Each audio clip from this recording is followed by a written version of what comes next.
কে আপনি? আরে আমি মানে? আরে আমি চিনতেছো না?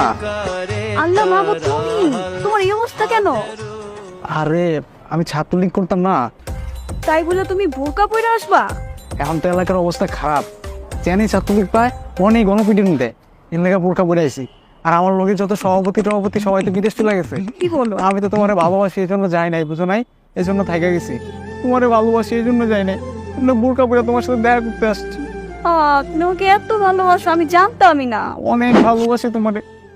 আর আমি যে বোরকা পরে দেখা করতে আসছি, তুমি কিন্তু এটা কাউরে বইলো না। আমার ভার্সিটি ফ্রেন্ড আসতেছে, তাড়াতাড়ি লুকো। কি বান্ধবী, কি অবস্থা? এই তো আমার ভালো অবস্থা, তোমার কি অবস্থা? আমার খবর পরে লও, আগে তোমার বয়ফ্রেন্ডের খবর লও। ওই যে ছাত্রলীগ তোমার বয়ফ্রেন্ড, ওই কই কোনো বাথরুমের চিপা চাপায় পলাতক নাকি যাইতে পারছে বিদেশ?